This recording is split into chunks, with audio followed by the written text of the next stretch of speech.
Premier ലീഗിന്റെ 2025-26 season ആരംഭിക്കാൻ പോവുകയാണ്. ആവേശം എന്തായാലും ക്ലബ് ഫുട്ബോൾ പ്രേമികൾക്ക് വലിയ തോതിലുണ്ടാവും. കാരണം വീക്കെൻഡ്സിലൊക്കെ വളരെ സജീവമായുള്ള ക്ലബ് ഫുട്ബോൾ ചർച്ചകൾ, പിന്നെ അതുകൂടാതെ ആവേശകരമായ പോരാട്ടങ്ങളൊക്കെ കാണാൻ സാധിക്കും. അപ്പൊ ഇത്തവണ ആര് ട്രോഫി നേടും, അല്ലെങ്കിൽ പ്രീമിയർ ലീഗ് കിരീടം ആര് നേടും എന്നതിനെ കുറിച്ച് ഒരുപാട് പ്രഡിക്ഷൻസ് ഇങ്ങനെ വരുന്നുണ്ട് ഫുട്ബോൾ ലോകത്ത്. ഇപ്പൊ സൂപ്പർ കമ്പ്യൂട്ടേഴ്സിന്റെ പ്രഡിക്ഷൻസ് ഉണ്ട്, അതുകൂടാതെ തന്നെ ഫുട്ബോൾ പണ്ഡിറ്റുകളുടെയും മുൻ താരങ്ങളുടെയൊക്കെ പ്രഡിക്ഷൻസ് ഉണ്ട്. പക്ഷേ ഈ പ്രഡിക്ഷൻസിലൊന്നും വലിയൊരു അർത്ഥമില്ല എന്നാണ് തോന്നുന്നത്. ഇപ്പൊ കഴിഞ്ഞ സീസണിൽ ലിവർപൂൾ കിരീടം നേടും, പ്രീമിയർ ലീഗ് ട്രോഫി നേടുമെന്ന് അധികം ആരും പറഞ്ഞിരുന്നില്ല. കൂടുതൽ പേരും പറഞ്ഞത് സിറ്റിയുടെ പേരായിരുന്നു, പിന്നെ ആർസണലിന്റെ പേരായിരുന്നു. പക്ഷെ എല്ലാവരും ഞെട്ടിച്ചുകൊണ്ട് ലിവർപൂൾ ഒരു ഗംഭീര തിരിച്ചുവരവാണ് നടത്തിയത്. അപ്പൊ അതുപോലെ തന്നെ ഇത്തവണ നമ്മളിപ്പോൾ ലിവർപൂളിനാണ് എല്ലാവരും കൂടുതൽ വെയിറ്റേജ് നൽകുന്നത്. കാരണം അവർ നിലവിലെ ചാമ്പ്യന്മാരാണ്. അതുമാത്രമല്ല ട്രാൻസ്ഫർ വിൻഡോയിൽ 300 മില്യണിലധികം പണം ചെലവിട്ട് മികച്ച താരങ്ങളെയൊക്കെ കൊണ്ടുവന്നിട്ടുണ്ട്. ഫ്ലോറിയാൻ വീറ്റ്സ് എത്തി, ഫ്രിംപോങ് വന്നു, കെർക്കസ് വന്നു, ഹ്യൂഗോ എക്കിറ്റക്കെ അവർ സ്വന്തമാക്കി. ഏറ്റവും ഒടുവിൽ ഒരു യങ് സെൻട്രൽ ബാക്ക് എന്നുള്ള രീതിയിൽ ഇറ്റാലിയൻ പ്ലെയറായ പാർമയുടെ പ്ലെയറെ, അതായത് ലിയോണിയെ സ്വന്തമാക്കി. അപ്പൊ ഇങ്ങനെ അവർ ഇനിയിപ്പം കേൾക്കുന്നത് ഇപ്പോഴും ഇസാക്കുമായി ബന്ധപ്പെട്ട് ഇങ്ങനെ റൂമേഴ്സ് നിൽക്കുന്നുണ്ട്. ഇസാക്ക് ഇപ്പോഴും ലിവർപൂളിലേക്ക് തന്നെ വരണമെന്നുള്ള ഒരു നിലപാടാണ് സ്വീകരിക്കുന്നത്. ന്യൂകാസിലുമായി മുന്നോട്ട് പോകാൻ പറ്റുന്ന രീതിയിലല്ല താരത്തിന്റെ നിലവിലെ ആറ്റിറ്റ്യൂഡ്. അപ്പം ഇനിയും എന്തും സംഭവിക്കാം. അപ്പൊ ലിവർപൂളിനെ സംബന്ധിച്ച് മുഹമ്മദ് സലയൊക്കെ പോലെയുള്ള, വെർജിൽ വാൻ ഡൈക്കിനെ പോലെയുള്ള എസ്റ്റാബ്ലിഷ്ഡ് ആയുള്ള പ്ലേയേഴ്സ്, മെക്കലിസ്റ്ററൊക്കെ അവിടെ നിൽക്കുന്നു. അതിനൊപ്പം തന്നെ പുതിയ കുറെ താരങ്ങളെ അവർക്ക് കൊണ്ടുവരാൻ പറ്റി. അപ്പൊ ഔട്ട് ഗോയിങ്ങിനനുസരിച്ചുള്ള മികച്ച ഇൻകമിങ്സ് കൊണ്ടുവരാൻ പറ്റി എന്നുള്ളത് ഒരു പോസിറ്റീവായുള്ള കാര്യം തന്നെയാണ്. പക്ഷെ ഡിഫൻസിലൊക്കെ ചെറിയ പ്രശ്നം ലിവർപൂളിനുണ്ട്. നമുക്കറിയാം, കഴിഞ്ഞ ഇപ്പം ഏറ്റവും ഒടുവിൽ നടന്ന കമ്മ്യൂണിറ്റി ഷീൽഡിൽ കണ്ടവരുടെ ഡിഫൻസ് എക്സ്പോസ് ചെയ്യപ്പെട്ടത്. അത് മാത്രമല്ല ചാമ്പ്യൻസ് ലീഗിലൊക്കെ നമ്മൾ കഴിഞ്ഞ സീസണിലും കണ്ടിരുന്നു. അപ്പൊ ലിവർപൂളിന് ചെറിയ പ്രശ്നങ്ങളൊക്കെ ഉണ്ട്. ഡിഫൻസും മിഡും തമ്മിലുള്ള ആ ഒരു സിങ്ക്രണൈസേഷൻ കറക്റ്റ് ആയിട്ടില്ലെങ്കിൽ അവർക്ക് പണി കിട്ടാനുള്ളൊരു സാധ്യതയുണ്ട്. അപ്പൊ അതിനനുസരിച്ചാണ് ഇപ്പൊ അവർ ഗെയിമായിട്ടൊക്കെ ചർച്ച നടക്കുന്നു എന്ന് കേൾക്കുന്നു, ക്രിസ്റ്റൽ പാലസിന്റെ പ്ലെയറുമായിട്ട്. അപ്പം ഡിഫൻസ് ഒന്നും കൂടെ ശക്തിപ്പെടുത്തേണ്ട ആവശ്യകത അർനെ സ്ലോട്ടിനും ലിവർപൂൾ മാനേജ്മെന്റിനും നന്നായിട്ട് അറിയാം. അപ്പം എന്തായാലും ഒരു കാര്യം ഉറപ്പാണ്, അവർ ക്ലിയർ ഫേവറേറ്റ്സ് തന്നെയാണ്. കടലാസിൽ അവർ തന്നെയാണ് കരുത്തർ എന്നുള്ള കാര്യത്തിൽ യാതൊരു തർക്കവും വേണ്ട. അപ്പം ലിവർപൂൾ ഒരു ടോപ്പ് കണ്ടന്റർ എന്നുള്ള രീതിയിൽ തന്നെ നിൽക്കുന്നുണ്ട്. പിന്നെ മറ്റൊരു ടീം ആർസണലാണ്. അപ്പം ആർസണലിനെ സംബന്ധിച്ച് ഏറ്റവും പ്രധാനപ്പെട്ട അവരുടെ പ്രശ്നം ഒരു സ്ട്രൈക്കർ ഇല്ല എന്നുള്ളതായിരുന്നു. കഴിഞ്ഞ സീസണുകളിലൊക്കെ അവർ നേരിട്ട പ്രശ്നം അതായിരുന്നു. അപ്പൊ ഇത്തവണ അതിനൊരു സൊല്യൂഷൻ അവർ കണ്ടെത്തിയിരിക്കുന്നു എന്നുള്ളതാണ്. കാരണം ഗ്യോക്കറസിനെ പോലെ വാർത്തകളിൽ നിറഞ്ഞു നിൽക്കുന്ന ഒരു പ്രൊലിഫിക് ആയുള്ള ഒരു ഗോൾ സ്കോററെ കൊണ്ടുവരാൻ അവർക്ക് സാധിച്ചിട്ടുണ്ട്. ഗ്യോക്കറസ് ഇപ്പം തന്നെ ടീമായിട്ട് സെറ്റായിട്ട് നിൽക്കുന്നുണ്ട്. കഴിഞ്ഞ മത്സരങ്ങളൊക്കെ നല്ല പെർഫോമൻസ് ഇപ്പം പ്രീ സീസൺ ഫ്രണ്ട്ലിയിലൊക്കെ ഗ്യോക്കറസ് കാഴ്ചവെച്ചിട്ടുണ്ട്. അപ്പം ഗ്യോക്കറസ് വന്നതോടുകൂടി ആർസണലിന്റെ ശാപം ഇത്തവണ പരിഹരിക്കപ്പെടും. അവർ 3 സീസണിലും ഏറ്റ ആ ഒരു നിരാശ ഇത്തവണ മറികടക്കുമെന്നാണ് ആരാധകർ പ്രതീക്ഷിക്കുന്നത്.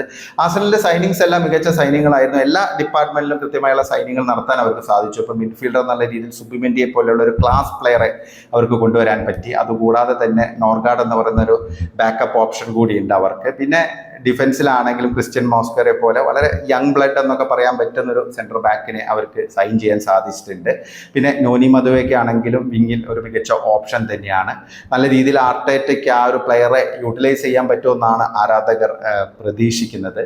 അപ്പം ഇത്തരമുള്ള ഇങ്ങനെയുള്ള എഡീഷൻസ് ഒക്കെ അവർക്ക് കൊണ്ടുവരാൻ പറ്റിയിട്ടുണ്ട്. ഇപ്പം ഇനിയും ചർച്ചകൾ നടക്കുന്നുണ്ട് എബ്രഷി എസ് എയുമായി ബന്ധപ്പെട്ട്. അപ്പോൾ ഈ ഒരു ട്രാൻസ്ഫർ വിൻഡോയുടെ അവസാനം ചിലപ്പോൾ എസ് എയും കൂടെ സ്വന്തമാക്കാൻ ആർസണലിന് സാധിച്ച ആ ഒരു ക്രിയേറ്റീവ് ലെവൽ കുറച്ചും കൂടെ മികച്ച രീതിയിലേക്ക് ഉയരുമെന്നുള്ള കാര്യത്തിൽ തർക്കമില്ല. പിന്നെ നമുക്കറിയാം സാക്കയെ പോലുള്ള ഒരു പ്ലെയറിന്റെ ഇമ്പാക്ട് എത്രത്തോളം ഉണ്ടെന്നുള്ളത് നമുക്കറിയാം. പിന്നെ ഒഡേഗാർഡ് ആണെങ്കിൽ ആ ഒരു ഫോമിലേക്ക് തിരികെ വരികയാണെങ്കിൽ ആർസണലിന് ഒരുപാട് ഹെൽപ്പ് ചെയ്യും എന്നുള്ള കാര്യത്തിൽ സംശയമില്ല. പിന്നെ ഡെക്ലാൻ റൈസിന്റെ സാന്നിധ്യം. അപ്പം ആർസണൽ ഇത്തവണ അവരുടെ ആ ഒരു ഡിഫൻസ് മിഡും എത്രത്തോളം മികച്ചതാണോ അതിനൊപ്പം തന്നെ അവരുടെ മുന്നേറ്റ നിരയും കൂടെ ഒന്ന് ശക്തിപ്പെടുത്തിയിരിക്കുന്നു എന്നുള്ളതാണ് ഒരു പ്രധാനപ്പെട്ട ഘടകം. ഏറ്റവും പ്രധാനപ്പെട്ട ഘടകം ഗ്യോക്കറസിന്റെ സാന്നിധ്യം തന്നെയാണ്. ഒരു സ്ട്രൈക്കർ എത്തിയിരിക്കുന്നു, ഒരു മികച്ച ഗോൾ സ്കോറർ ആർസണൽ നിരയിൽ എത്തിയിരിക്കുന്നു എന്നുള്ളതാണ് പ്രധാനപ്പെട്ട ഹൈലൈറ്റ്. ഡിഫൻസിന്റെ കാര്യത്തിൽ എല്ലാവർക്കും അറിയാം ആർസണൽ എത്രത്തോളം ശക്തമാണെന്നുള്ളത്. കാരണം വില്യം സാലിബിയും ഗബ്രിയേൽ മെഗലസും ഒക്കെ ഉൾപ്പെടുന്ന ആ ഒരു ഡിഫൻസ് അത്രയ്ക്കും കൺസിസ്റ്റന്റായി പെർഫോം ചെയ്യുന്ന ഒരു ഡിഫൻസാണ്. മിഡാണെങ്കിലും മികച്ച പ്ലെയേഴ്സ് ഉണ്ട്. അപ്പോൾ അതിനൊപ്പം ഈ ഒരു എഡിഷൻ കൂടി വന്ന സാഹചര്യത്തിൽ ആർസണൽ ഇത്തവണ രണ്ടും കൽപ്പിച്ചിറങ്ങും എന്ന് തന്നെയാണ് എല്ലാവരുടെയും പ്രതീക്ഷ. കാരണം ആർട്ടേറ്റയെ സംബന്ധിച്ച് ഇനിയും ട്രസ്റ്റ് ദ പ്രോസസ് എന്ന് പറഞ്ഞ് മുന്നോട്ട് പോകാൻ പറ്റില്ല.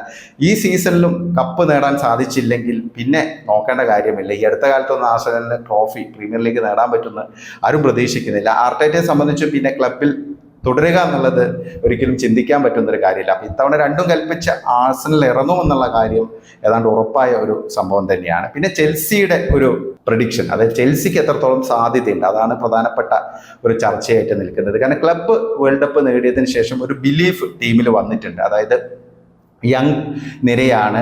എൻസോ മറസ്ക തന്നെ കഴിഞ്ഞ സീസണിൽ പലപ്പോഴും പറഞ്ഞു ഞങ്ങൾ ടൈറ്റിൽ കണ്ടന്റേഴ്സ് അല്ല, ഞങ്ങൾ തിരിച്ചുവരവിൻ്റെ പാതയിലാണ്. പക്ഷേ ഈ സീസൺ അങ്ങനെ പറയാൻ പറ്റില്ല. കാരണം ഓൾറെഡി ക്ലബ്ബ് വേൾഡ് കപ്പ് ഒക്കെ നേടി ടീം ഒന്ന് മെച്യൂർ ആയിരിക്കുകയാണ്. ഇപ്പം എൻസോ ഫെർണാണ്ടസ്, കൈസദോ, കോൾ പാമർ, ഇത്തരം ലോകോത്തര താരങ്ങൾ ചെൽസിക്കുണ്ട്. അതിനൊപ്പം തന്നെ നല്ല എഡിഷൻസ് അവർക്കും കൊണ്ടുവരാൻ പറ്റിയിട്ടുണ്ട്. മുന്നേറ്റ നിരയിൽ ഡിലാപ്പിനെ അവർക്ക് സ്വന്തമാക്കാൻ സാധിച്ചു.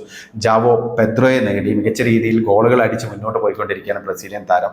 എസ്തേവോ എത്തിയിരിക്കുന്നു. അപ്പോൾ ഇങ്ങനെയുള്ള ഓപ്ഷൻസ് അവർക്കും വന്നിരിക്കുകയാണ്. അപ്പൊ ചെൽസിയെ സംബന്ധിച്ച് ചെൽസിക്ക് ഇനി ഒരു ഗോൾ കീപ്പറാണ് ചെറിയൊരു പ്രശ്നമായിട്ട് നിൽക്കുന്നത്. ഇപ്പം റോബർട്ട് സാഞ്ചസിനെ എത്രത്തോളം നമ്പാൻ പറ്റും എന്നുള്ളതൊരു ചോദ്യമാണ്. അപ്പം ഇനി അറിയില്ല ആരെങ്കിലും ചെൽസി ലാസ്റ്റ് മിനിറ്റിൽ സൈൻ ചെയ്യും. അപ്പോൾ ഡൊണാരോയുമായി ബന്ധപ്പെട്ടുള്ള റൂമേഴ്സ് ഒക്കെ ഉണ്ടായിരുന്നു. പക്ഷെ അത് ഏതാണ്ട് ചെൽസി തള്ളിക്കളഞ്ഞ, അല്ലെങ്കിൽ ആ ഒരു സാധ്യത ഇല്ല എന്നാണ് ഇപ്പം അറിയാൻ സാധിക്കുന്നത്.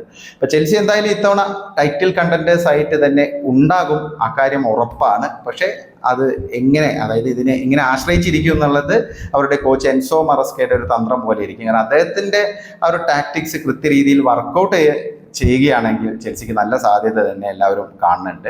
പിന്നെ മാഞ്ചസ്റ്റർ സിറ്റിയുടെ കംബാക്ക്, അതാണ് എല്ലാവരും കാത്തിരിക്കുന്ന മറ്റൊരു കാര്യം. കാരണം കഴിഞ്ഞ 2 ട്രാൻസ്ഫർ വിൻഡോയിലായി, ജനുവരി ട്രാൻസ്ഫർ വിൻഡോയിലും ഈ സമ്മർ ട്രാൻസ്ഫർ വിൻഡോയിലുമായി 300 മില്യണിലധികം സിറ്റി സ്പെൻഡ് ചെയ്തിട്ടുണ്ട്, മികച്ച പ്ലേയേഴ്സിനെയൊക്കെ കൊണ്ടുവന്നിട്ടുണ്ട്. പക്ഷേ ഡിബ്രൂയിനയുടെ അഭാവം നികത്തുക എന്നുള്ളതാണ് ഒരു പ്രധാനപ്പെട്ട കാര്യം. അതിനൊപ്പം തന്നെ റോഡ്രി, ആ ഒരു പഴയ റോഡ്രി ആയിട്ട് മാറ്റാൻ വീണ്ടും പെപ്പിന് സാധിക്കുമോ എന്നുള്ളതാണ്. ഇപ്പോൾ റോഡ്രിക്ക് ഓൾറെഡി പരിക്കുണ്ട്. അപ്പം സെപ്റ്റംബർ കഴിഞ്ഞിട്ട് റോഡ്രി വീണ്ടും കളത്തിലെത്തുള്ളൂ. ഒരു സീസൺ മൊത്തം പോയ താരമാണ്. അതാണ് സിറ്റിക്ക് വലിയ തിരിച്ചടി ഉണ്ടായത്. കാരണം സിറ്റിയുടെ ഗെയിം കംപ്ലീറ്റ് കൺട്രോൾ ചെയ്യുന്ന ഒരു താരത്തെയാണ് കഴിഞ്ഞ സീസണിൽ നഷ്ടമായത്. അപ്പോൾ റോഡ്രി തിരിച്ചു വന്നിട്ട് ഇപ്പോൾ വീണ്ടും പരിക്കേറ്റിരിക്കുക. അപ്പോൾ റോഡ്രി ആ ഒരു പഴയ റോഡ്രി ആയിട്ട് മാറ്റാൻ ഈ പെപ് ഗാർഡിയോളയ്ക്ക് സാധിക്കുമോ എന്നുള്ളതാണ് ഒരു പ്രധാനപ്പെട്ട ചോദ്യം. അതിനൊപ്പം തന്നെ നല്ല എഡീഷൻസ് ഒക്കെ അവരും കൊണ്ടുവന്നിട്ടുണ്ട്. മർമോഷ് ഇപ്പോൾ കഴിഞ്ഞ ജനുവരിയിൽ വന്നതിന് ശേഷം ടീമിൻ്റെ ഒരു അവിഭാജ്യ ഘടകമായി മാറിയിട്ടുണ്ട്. പിന്നെ അതുകൂടാതെ തന്നെ ഇപ്പം ലേറ്റസ്റ്റ് ആയിട്ട് ഈ ഒരു ട്രാൻസ്ഫർ വിൻഡോയിലെ റയാൻ ഷെർക്കിയുടെ സൈനിങ് ഒരു കിടിലൻ സൈനിങ് തന്നെയാണ്. ഗോൾ നേടാനും ചാൻസസ് ക്രിയേറ്റ് ചെയ്യാനും അറ്റാക്കുകൾ നടത്താനൊക്കെ മികവുള്ള നല്ല മൈൻഡ് സെറ്റ് ഉള്ള ഒരു പ്ലെയർ തന്നെയാണ്. പക്ഷേ ഡിബ്രൂയിനയുടെ അഭാവം എല്ലാവരും കൂടെ ഒരു കലക്റ്റീവായിട്ട് ചെയ്യേണ്ടി വരും എന്നാണ് തോന്നുന്നത്. പ്രത്യേകിച്ച് ബെർണാഡോ സിൽവയ്ക്കും ഫിൽഫോർഡിനൊക്കെ വലിയ റോള് തന്നെ ഈ സീസണിൽ വഹിക്കേണ്ടി വരും. അപ്പോൾ പെപ്പിനെ ഒരിക്കലും നമുക്ക് എഴുതി തള്ളാൻ പറ്റില്ല. പെപ്പിൻ്റെ ഒരു പ്രൊഫൈല് നമുക്ക് എല്ലാവർക്കും അറിയാം. അപ്പോൾ പെപ് ഗാർഡിയോളയിലുള്ള ഒരു വിശ്വാസം തന്നെയാണ് സിറ്റിക്ക് എല്ലാവരും ഇത്തവണയും സാധ്യത കൽപ്പിക്കുന്നത് പ്രധാനമായിട്ടുള്ള ഒരു ഘടകമായിട്ട് കാണുന്നത്. പക്ഷേ മാഞ്ചസ്റ്റർ സിറ്റി നിലവിലെ ഒരു നമ്മളിപ്പോൾ ട്രാൻസ്ഫർ വിൻഡോ ഒക്കെ വെച്ച് ഒരു അനാലിസിസ് നടത്തുമ്പോൾ ലിവർപൂളിനും ആഴ്സണലിനും പിന്നിലാണെന്ന് വിലയിരുത്തേണ്ടി വരും. നിലവിലെ സാഹചര്യം അങ്ങനെയാണ്. പക്ഷേ എന്തും സംഭവിക്കാം, ഫുട്ബോളാണ്. പിന്നെ അതുമാത്രമല്ല, യുണൈറ്റഡ് ആണെങ്കിലും തിരിച്ചുവരവിൻ്റെ പാതയിലാണ്. ഇത്തവണ അമോറിയും ഒരു ടോപ്പ് 5 ടോപ്പ് 6 ഒക്കെ എന്തായാലും ലക്ഷ്യമിടുന്നുണ്ട്. ടോപ്പ് 4 എത്തുകയാണെങ്കിൽ പോലും അത്ഭുതപ്പെടേണ്ടതില്ല എന്നുള്ള അനാലിസിസ് ഒക്കെ വരുന്നുണ്ട്. എന്തായാലും മികച്ച രീതിയിലുള്ള പ്ലെയേഴ്സിനെയൊക്കെ മുന്നേറ്റ നിലയിൽ കൊണ്ടുവരാൻ മാഞ്ചസ്റ്റർ യുണൈറ്റഡ് സാധിച്ചിട്ടുണ്ട്. സെസ്കോയുടെ ഒരു എഡീഷൻ ആരും പ്രതീക്ഷിച്ചിരുന്നില്ല. ഒരു നല്ല മിഡ്ഫീൽഡറും ഒരു ഗോൾ കീപ്പർ കൂടി വരികയാണെങ്കിൽ യുണൈറ്റഡിനും കുറച്ചും കൂടെ മികച്ച രീതിയിലുള്ള കോമ്പറ്റീറ്റീവ് ലെവലിലേക്ക് മാറാൻ പറ്റും, ഒരു തിരിച്ചുവരവൊക്കെ നടത്താൻ പറ്റുമെന്നാണ് പൊതുവെയുള്ള ഒരു വിലയിരുത്തൽ. പിന്നെ ടോട്ടൻഹാം ആണെങ്കിൽ ഇത്തവണ നല്ല ഫൈറ്റ് കൊടുക്കാൻ സാധ്യതയുണ്ട്. കാരണം മികച്ചൊരു കോച്ചാണ് തോമസ് ഫ്രാങ്ക്. ഓൾറെഡി നമ്മൾ കണ്ടു കഴിഞ്ഞു. കഴിഞ്ഞ ഇപ്പം ലേറ്റസ്റ്റ് ആയിട്ട് നടന്ന UEFA സൂപ്പർ കപ്പിൽ അവർ നല്ല പെർഫോമൻസ് തന്നെയാണ് പുറത്തെടുത്തത്. ശരിക്കും PSG ഒന്ന് വിറപ്പിക്കാൻ അവർക്ക് കഴിഞ്ഞിട്ടുണ്ട്. പിന്നെ മറ്റ് ക്ലബ്ബുകളുണ്ട് നമുക്കറിയാം. അപ്പോൾ അതുപോലെ തന്നെ മികച്ച പെർഫോമൻസ് കാഴ്ചവെക്കുന്ന ആസ്റ്റൺ വില്ലയുണ്ട്. പിന്നെ അതുകൂടാതെ ബ്രൈറ്റൺ ഉണ്ട്. അപ്പോൾ ഇവരെല്ലാം നല്ല പെർഫോമൻസ് ആയിരിക്കും. പിന്നെ മോയസിന്റെ കീഴിൽ എവർട്ടൺ ചിലപ്പോൾ ഒരു സർപ്രൈസ് ആകാൻ സാധ്യതയുണ്ട്. അപ്പോൾ നമുക്കൊരിക്കലും പ്രീമിയർ ലീഗാണ്, ഒരു വലിയ പ്രഡിക്ഷൻസിലേക്കൊന്നും പോകാൻ പറ്റില്ല. പക്ഷെ നിലവിലെ സാഹചര്യത്തിൽ ഏറ്റവും കൂടുതൽ സാധ്യത കിരീടം നേടാൻ കൽപ്പിക്കപ്പെടുന്ന ടീമുകൾ എന്ന് പറഞ്ഞാൽ അത് ഒന്ന് ലിവർപൂള്, പിന്നെ ആഴ്സണൽ, ചെൽസി, മാഞ്ചസ്റ്റർ സിറ്റി. അപ്പോൾ ഇത് വ്യക്തിപരമായ ഒരു അഭിപ്രായമാണ്. നിങ്ങൾക്ക് എന്താണ് തോന്നുന്നത്? ആർക്കാണ് ഇത്തവണ കിരീടം നേടാൻ ഏറ്റവും കൂടുതൽ സാധ്യത? നിങ്ങളുടെ ഒരു ടോപ്പ് 4 പ്രഡിക്ഷൻ എങ്ങനെയാണ്? നിങ്ങളുടെ അഭിപ്രായങ്ങൾ കമൻ്റായി രേഖപ്പെടുത്തണേ.